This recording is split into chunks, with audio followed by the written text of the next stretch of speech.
Olá, vamos à segunda aula da disciplina de Pesquisa em Educação 1. A aula de hoje propõe uma reflexão que circula em torno da questão pesquisa em educação, para quê e para quem? Pesquisar pressupõe saber para que se pesquisa. É preciso descobrir a resposta para essa questão para que a pesquisa que vocês desenvolverão como parte final do curso não seja apenas uma etapa burocrática que vocês precisarão cumprir. Essa pesquisa precisa fazer sentido e o sentido pode envolver o contexto em que estão situados e as problemáticas que circundam os seus cotidianos. Para refletir sobre esse tema, eu proponho partir de um texto dos fins do século passado, mas que é extremamente atual. Trata-se de Um Discurso sobre a Ciência, de Boaventura de Souza Santos. Nesse texto, o Boaventura faz uma análise sobre a ciência, percorrendo um caminho que é descrever o paradigma dominante da ciência, entendido como a ciência moderna. Ele aponta para a crise desse paradigma dominante e propõe as bases para um paradigma emergente, que seria o paradigma da ciência pós-moderna. Vale aqui ressaltar que se trata de um discurso sobre as ciências e não o discurso sobre as ciências. Portanto, trata-se de uma leitura possível sobre esse tema, existindo, obviamente, outras concorrentes. Essa abordagem foi escolhida porque é provocativa, o que é o objetivo neste momento. O Boaventura afirma que os grandes cientistas que estabeleceram e que mapearam todo o campo teórico que hoje ainda nos embasa, viveram entre o século XVIII e os primeiros anos do século XX. Entre eles nós poderíamos citar o Adam Smith, o Lavoisier, Darwin, Marx, Einstein, só para falar de alguns grandes pensadores de algumas áreas do conhecimento. Nesse sentido, o Boaventura afirma que ainda vivemos no século XIX, mesmo que quando ele tenha escrito esse texto nós já estávamos no limiar do início do século XXI. E para ele, portanto, o século XX sequer começou. Por outro lado, ele é extremamente provocativo ao dizer que se nós olharmos para o futuro, nós veremos imagens que são contraditórias nesse campo da ciência. De um lado, existem as possibilidades da tradução tecnológica dos conhecimentos acumulados, que permite pensar nas potencialidades de uma sociedade da comunicação interativa livre de carência e de inseguranças, o que seria um ganho.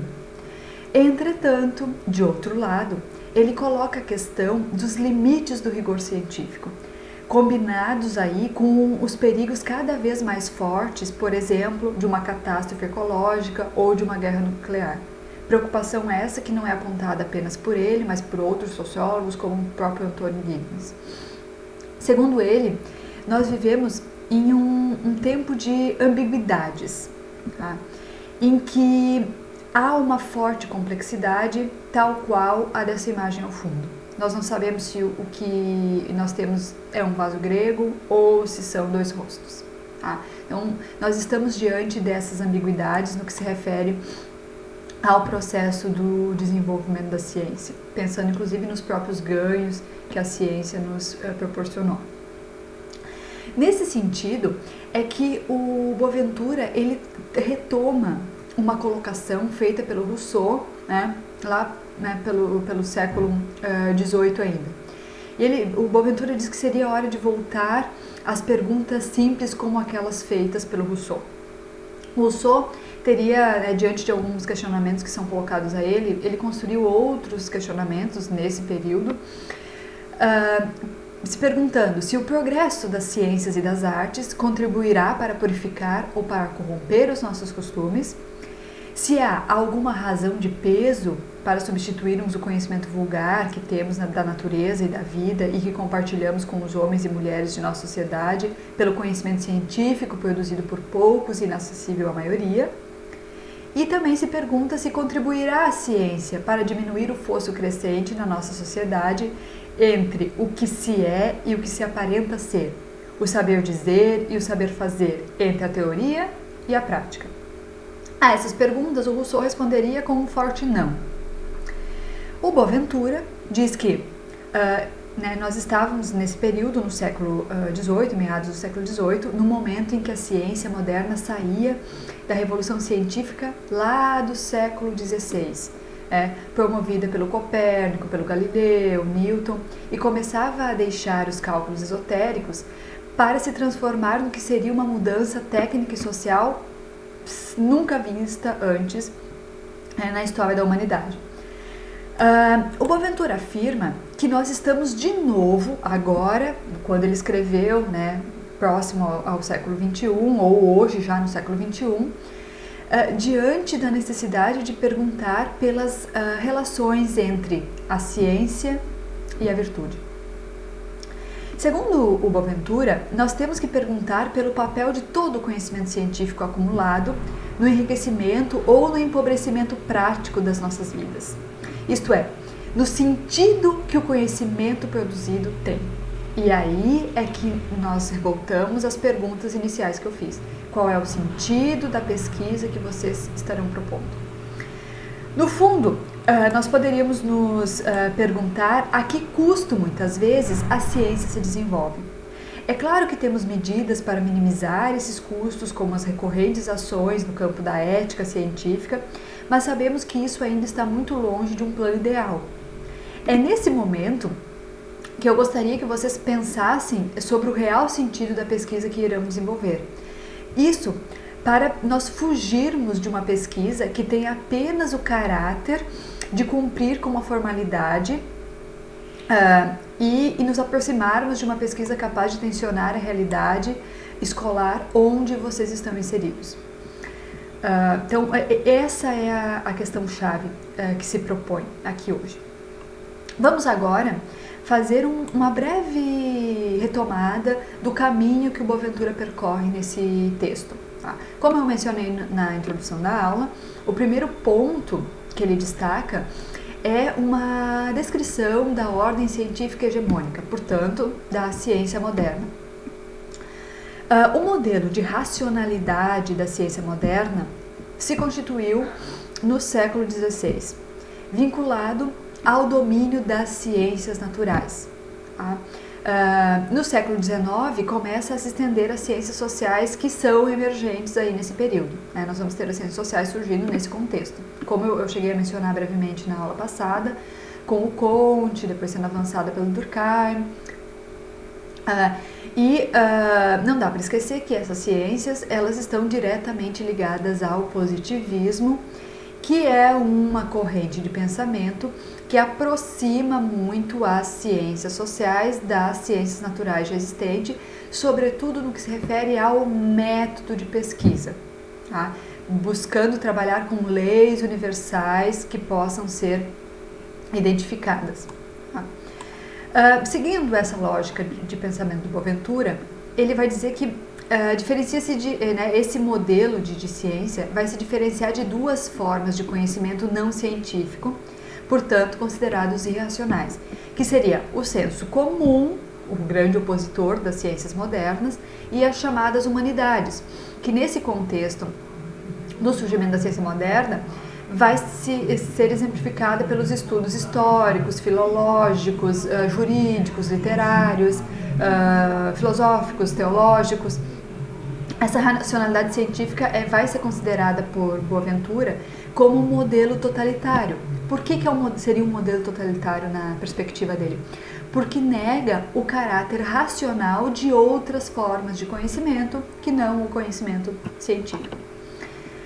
A ciência moderna, ela desconfia sistematicamente das evidências da nossa experiência imediata. Por exemplo, utilizadas pelo senso comum. Tais evidências que estão na base, então, desse conhecimento comum ou popular, que muitas vezes é se tratado como conhecimento vulgar. E essas evidências seriam, portanto, ilusórias. O conhecimento científico avança pela observação descomprometida e livre, sistemática e, tanto quanto possível, rigorosa dos fenômenos naturais. E a natureza teórica do conhecimento científico decorre dos pressupostos epistemológicos e de regras metodológicas muito claras. As leis da ciência moderna são um tipo de causa formal que vão privilegiar o como funciona das coisas em detrimento de qual agente ou qual o fim das coisas. Questão essa que eu provoquei instantes atrás. É por essa via que o conhecimento científico rompe com o conhecimento do senso comum. Então, como nós podemos ver aqui no slide, a ciência ela se opõe absolutamente à opinião, o senso comum, o conhecimento vulgar, a experiência imediata, tudo isso seriam opiniões, formas de conhecimento falso, com que é preciso romper para que se torne possível o conhecimento científico, racional e válido. Essas são premissas que vocês vão encontrar de modo muito recorrente em qualquer diferenciação que se propõe do senso comum para o conhecimento científico. E é o que o Boaventura vai problematizar conforme nós vamos ver até o final desta aula. Tá? Tendo traçado aqui muito brevemente, de forma muito mais resumida do que o próprio Boaventura aponta, nós vimos então os elementos, alguns dos elementos centrais da ciência moderna. O passo seguinte é identificar os sinais da crise dessa ciência moderna. Segundo Boaventura, as condições dessa crise seriam de duas naturezas. Uma delas é teórica e outra é social. No que se refere às condições teóricas, nós vamos ter que as certezas apresentadas pela ciência moderna começaram a ser postas em dúvida. A identificação dos limites do paradigma científico moderno é o resultado do grande avanço no conhecimento que ele mesmo proporcionou. Então, o avanço desse conhecimento leva a uma própria crise do conhecimento. Um dos pontos da crise que o Boaventura vai sinalizar é mais sobre o conteúdo do conhecimento científico do que propriamente sobre a sua forma. Diz ele que sendo o conhecimento mínimo, que fecha, um tipo de conhecimento mínimo que fecha as portas a muitos outros saberes sobre o mundo, o conhecimento científico moderno é um conhecimento desencantado e triste que transforma a natureza numa espécie de robô. O rigor científico, fundado no rigor matemático, é um rigor que quantifica e que, ao fazer esse processo de quantificação, ele de algum modo desqualifica.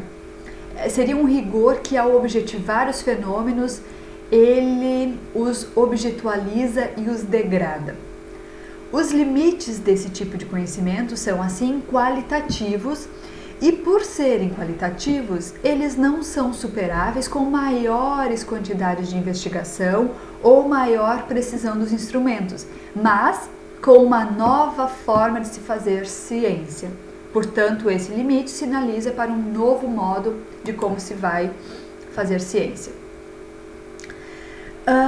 Em relação às condições sociais dessa crise, o Boaventura afirma que a ciência ganhou muito em rigor, mas ela perdeu em capacidade de autorregulação. As ideias da autonomia da ciência entrou em colapso, elas entraram em colapso diante do fenômeno global da industrialização da ciência, que acarretou no compromisso dela com centros de poder econômico, religioso, social, político, os quais passaram a ter um papel decisivo na definição das prioridades científicas. Exemplos dessa natureza não nos faltam, tanto de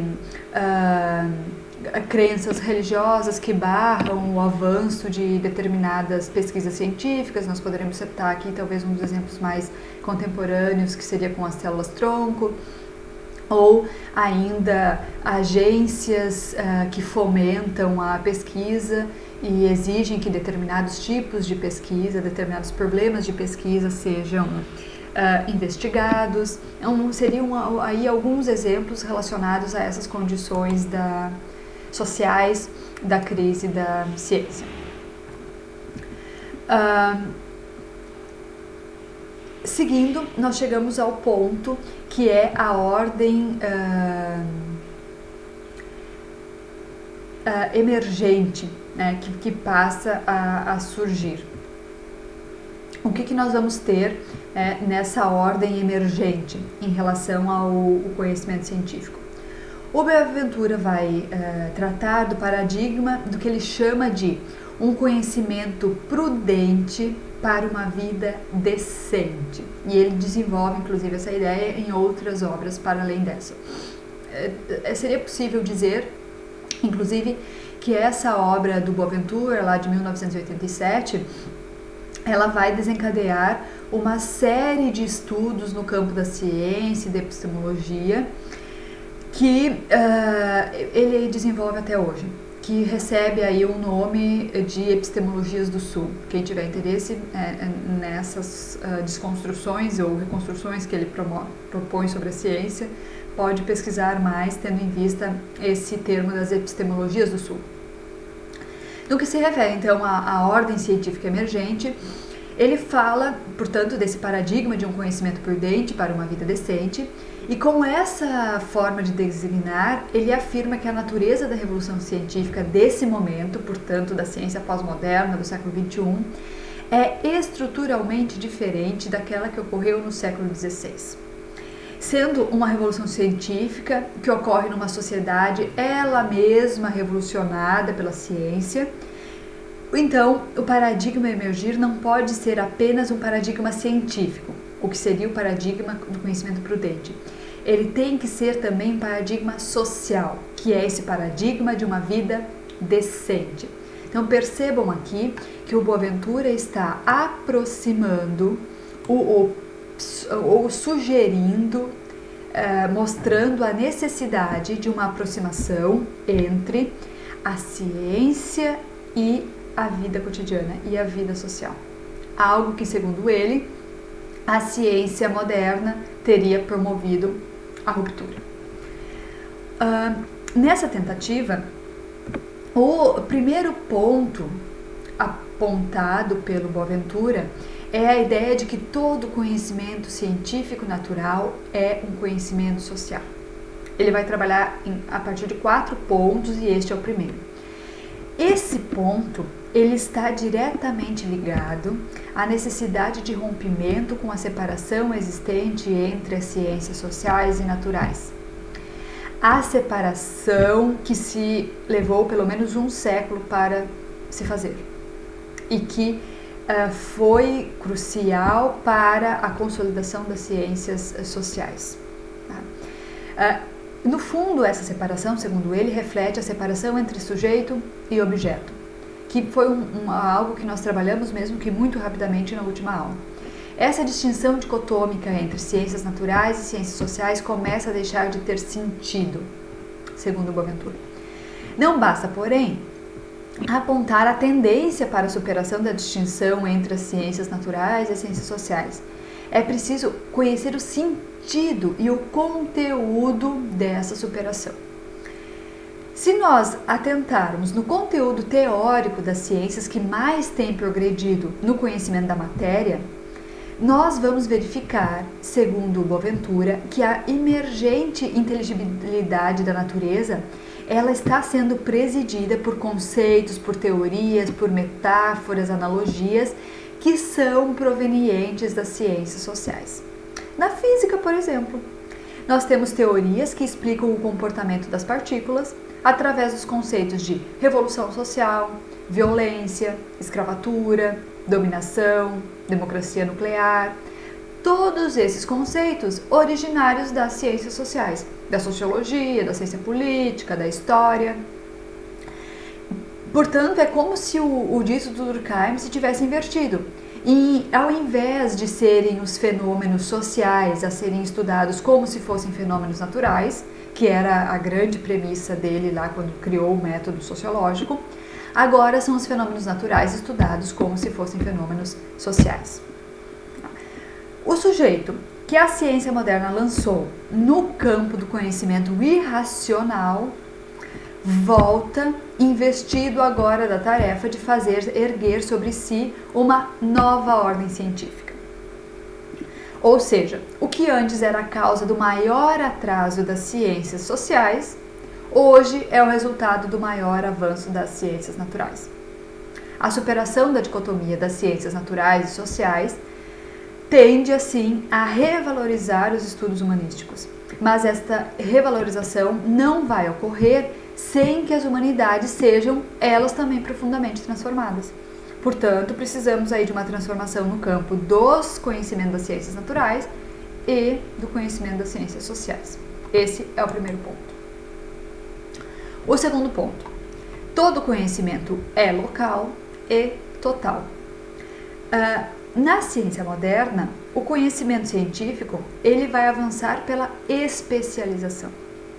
O conhecimento é tanto mais rigoroso quanto mais restrito é o objeto que incide. Portanto, nós vemos aquelas pesquisas cada vez mais pontuais. Nisso reside, aliás, o que hoje se reconhece como ser o dilema básico da ciência moderna.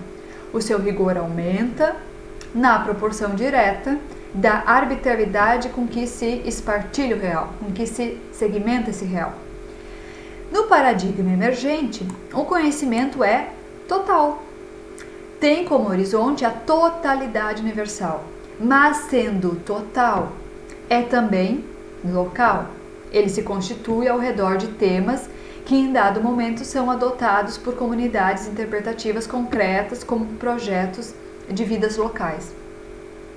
A fragmentação pós-moderna, portanto, ela não é mais disciplinar, como ocorreu com a ciência moderna. Ela passa a ser agora temática. Eu tenho uma questão a ser resolvida e eu mobilizo todas as áreas do conhecimento que podem contribuir para a resolução dessa questão. Terceiro ponto: todo conhecimento é autoconhecimento. A ciência moderna expulsou o ser humano, tal como expulsou a Deus, enquanto sujeito empírico. Um conhecimento objetivo, factual e rigoroso não tolerava a interferência dos valores humanos ou religiosos.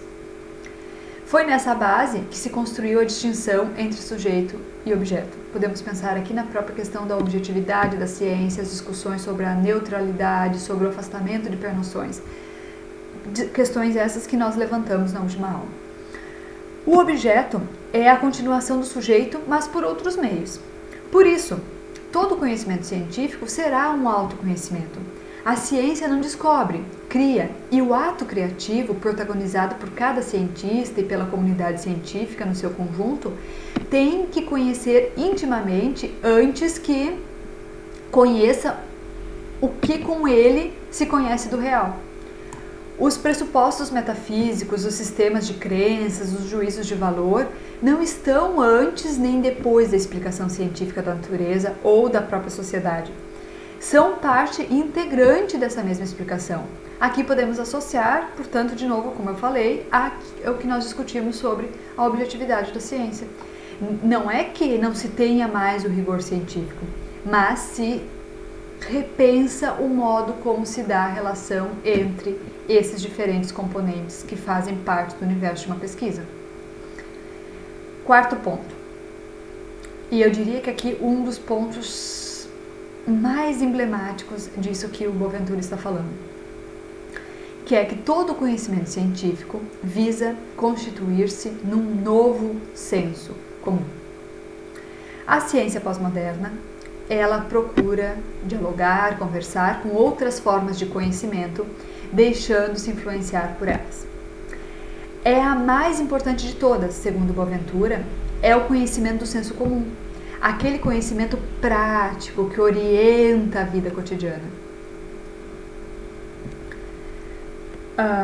A ciência moderna, ela constituiu-se contra o senso comum que considerou superficial, ilusório e falso. A ciência pós-moderna, ela procura reabilitar o senso comum por reconhecer nessa forma de conhecimento algumas virtudes para enriquecer a nossa relação com o mundo. Portanto, segundo Boaventura, é necessário inverter a ruptura epistemológica que foi feita com a ciência moderna. Na ciência moderna, a ruptura epistemológica simboliza o salto qualitativo do conhecimento do senso comum para o conhecimento científico. Na ciência pós-moderna, o salto mais importante é o que é dado do conhecimento científico para o conhecimento do senso comum.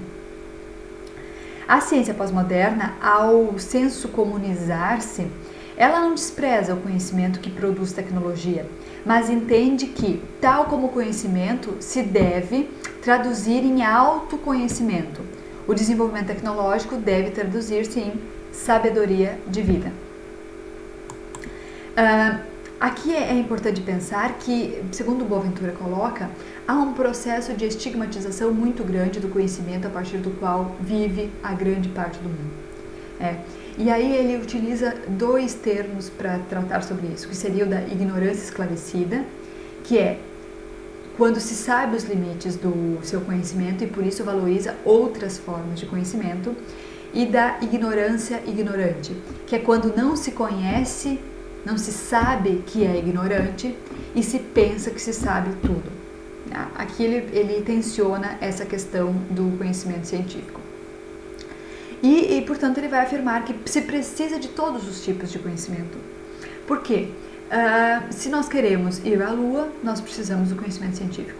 Mas, se nós queremos preservar a biodiversidade da Amazônia, nós vamos precisar também do conhecimento indígena, que vai se aproximar mais do conhecimento popular, do conhecimento do senso comum.